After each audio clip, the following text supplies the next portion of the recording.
The CIA is absolutely desperate for us to stay in Afghanistan. And there's some reporting that Biden wants to do a full withdrawal. He announced a full withdrawal, including of, intelligence agents and contractors and, people who were combat troops, boots on the ground, and not, special ops, etc. So there's little contradictory information. We may fully get out, we may not. We'll have to wait and see and judge it when it happens. But certainly people in the intelligence agencies, in the deep state, they are under the impression that Biden wants to get fully out. So they run to the media, panicked, and they have the media write their propaganda, as I predicted, by the way. So remember, what did I tell you guys? I said, watch, hear me now, quote me later. The intelligence agencies are going to plant stories of warning about imminent terror attacks if Biden pulls out of Afghanistan. Now, we didn't quite get that, but we almost already got that, and it hasn't even been a week. So the title of the article in CNN is Afghanistan withdrawal will likely dismantle a CIA intelligence network built up over 20 years. Now, you might read that and I might read that and go, sweet. That's not how CNN is reporting this. CNN is reporting this as, oh my, that sounds scary. Are you sure you want to do that? So I want to give you some of what they say. They say a more dangerous mission. Because agency personnel won't be able to operate out of a local military base and will instead have to travel from Kabul or even outside of Afghanistan, they would be forced to travel longer distances to more exposed places that might be in Taliban-controlled areas. That not only gives potential targets the chance to hear of the impending raid and get away, it also provides adversaries the opportunity to launch a counterattack of their own, with agency personnel far outside the so-called golden hour from the nearest hospital. Quote, you have a longer time to get there, so adversaries will tell people you're coming, said one former intelligence official. So even if you have the right place, the chances of the guy not being there go up. And then once you get there, you have to land if you want to catch people, and they're going to rally toward that area. When you fly out, it's going to be like the OK Corral. You increase the risk to the force, and you increase the risk for the mission to fail, this person said. You see what they're doing here? Further complicating the picture is the risk that the Taliban could overrun the country once the U.S. military leaves, potentially forcing the U.S. to shutter its embassy to avoid another incident like the 2012 attack on the U.S. embassy in Benghazi, which killed 4 Americans. Do you see what they're doing there? By the way, they continue.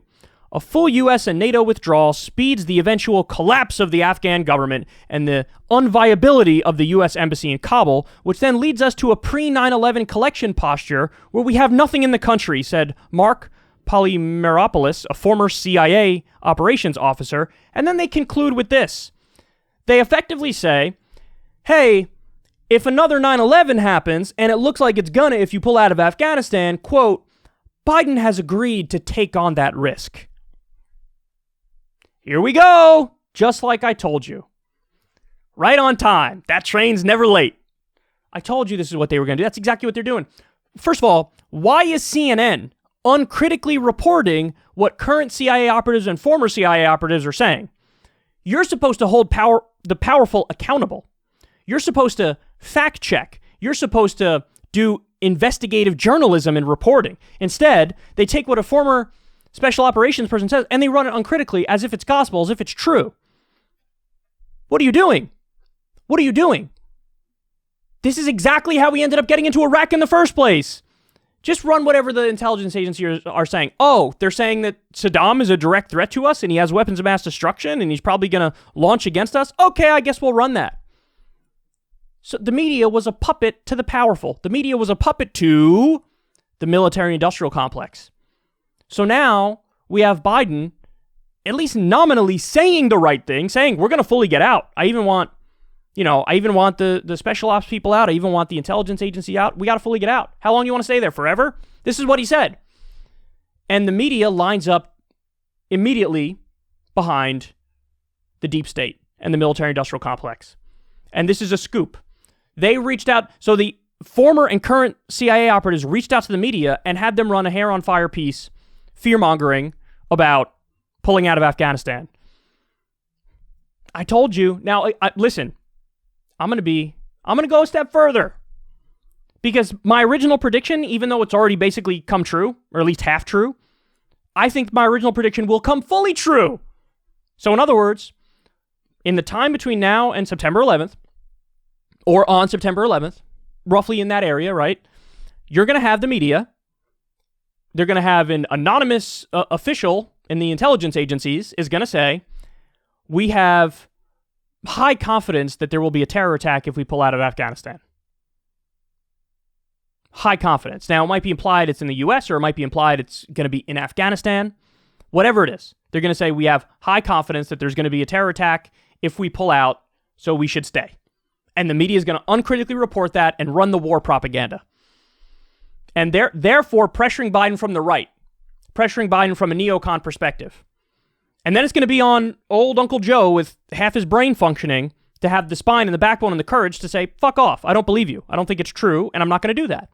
Because they are already telling him the Afghanistan government's going to collapse and it's on you, and they might have another 9/11 here, and that would be on you.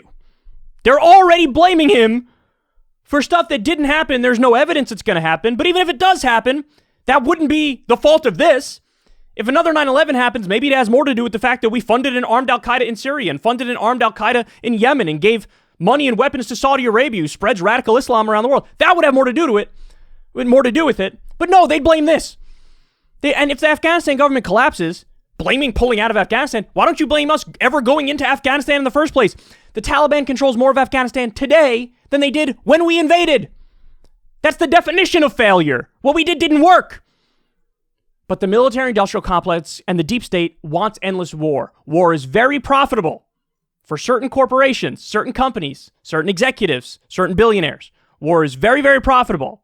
The other thing is, as we explained 1,000 times, they like having geopolitical control in the global chessboard against Russia and China.